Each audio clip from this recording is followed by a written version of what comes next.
This morning, remote learning has meant a lot of adjustment and also a lot of alone time. Doctors say they're now seeing more and more kids looking for ways to connect, and video games just might be the answer. Jesse Schultz is live with more.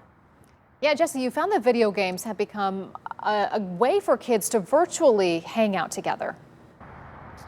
Yeah, video game sales have spiked throughout the pandemic, and doctors say that video games can provide that social aspect that kids are missing, but it is a delicate balance. 15-year-old Trey Valitum hasn't had the start to sophomore year that he expected. I don't really enjoy it because I can't see my friends and I can't talk to them as much. But he has found another outlet. We don't have anything else to do. Like, we can't see each other, so we just play online with each other. Video games. They don't get together with their friends. They're not seeing them in school. This is the only way that they were doing anything with their friends. Dad Robin Valitum says he's always let his kids play video games. I always was worried about them getting addicted and playing too long. So we always had these guidelines in place that said you can only play a certain amount of time. You can only play after you're done with your homework.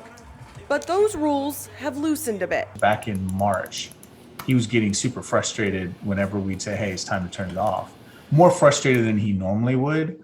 And then finally, he just kind of told us that, hey, I want to play with my friends. Dr. David Miller with University Hospital says remote learning has caused a spike in loneliness in kids. I hear this from parents fairly continuously, that children are having a really hard time connecting with one another. They're missing their peers. But he says the fantasy games in reality can be beneficial. When using video games during this time, I think we do need to recognize that they can be a useful connection, an important source of connection for kids. But I think it's just important for parents to be mindful of what games kids are playing, who they're connecting with. All right, where are we going? Robin says he still watches Trey's screen time and approves of every game he plays. I'll review online what the ratings are. I'll look at what people have reviewed the game.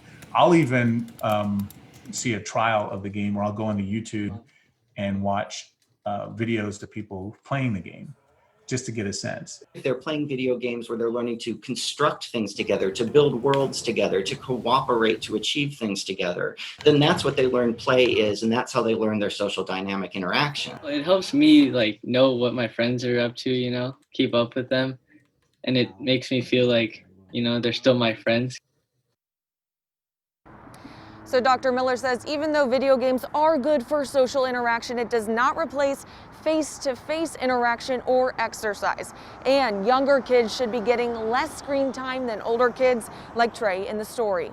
Reporting live, Jesse Schultz, News 5. Jesse, thank you. Yeah, I think it was so important too. And the doctor said know who they're connecting with online and who may be trying to connect with them as well. Thank you so much for that story.